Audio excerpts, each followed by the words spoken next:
Si ça continue, beaucoup pensent que cette guerre n'est pas qu'une guerre des richesses, mais surtout une guerre de conquête du territoire. On a beaucoup parlé pour de les richesses. C'est une guerre de richesses. C'est une guerre de conquête des territoires, justement, des territoires riches. Vous pensez que s'il n'y avait pas tous ces minerais rares et tant prisés dans le monde, dans ce sous-sol de chez nous là-bas, dans le Massissi, Rutshuru et tout ça, ils seraient venus. Ils nous laisseraient tranquilles. C'est des sols riches et des sous-sols riches.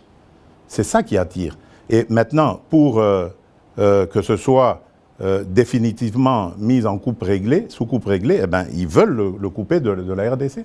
La balkanisation est donc encore possible. Dans leur tête, pas chez nous. Jamais, elle n'est pas possible. Mais parler avec le Rwanda, c'est lui donner un minimum de bonne foi. Est-ce que vous pensez qu'il de bonne foi, j'y crois pas. Je n'y crois pas. J'ai testé leur bonne foi, je n'y crois plus du tout. Maintenant, c'est la pression. Je remercie les États-Unis d'Amérique parce que c'est eux qui nous apportent beaucoup de choses. D'ailleurs, vous avez vu, au départ, il y a eu une trêve.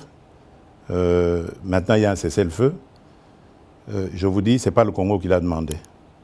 Malgré la chute de Kanyabayonga, de Rwindi avant, ce n'est pas la RDC qui l'a demandé. C'est le Rwanda. Mais il savait qu'il ne pouvait pas nous le demander direct et le faire accepter. Il est passé par les Américains que nous écoutons. Je remercie surtout le président João Lourenço pour son implication, surtout la dernière ici, parce que j'ai de Bruxelles participé en pilotant aussi notre délégation qui était là, qui s'est brillamment comportée. Et je remercie évidemment l'ancien président Uhuru Kenyatta, qui est d'ailleurs le déclencheur de tout ça. Malheureusement, son successeur a très très mal géré la question par la suite en prenant fait et cause pour Kagame. Peu importe, de toutes les façons, il n'était pas partie prenante de ce processus. Lui, il l'a trouvé en arrivant, en étant élu. Peu importe, mais le processus de Luanda est là et il fonctionne très bien grâce à la maestria du président João Lourenço. Et le président Uhuru Kenyatta est un très bon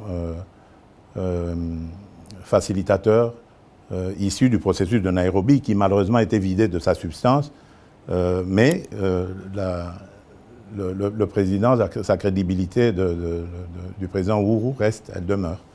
Voilà, je tenais à le dire, parce que je suis convaincu que là, nous sommes engagés sur la bonne voie, grâce à ces partenaires, et que nous aurons la solution. Je suis vraiment convaincu cette fois-ci.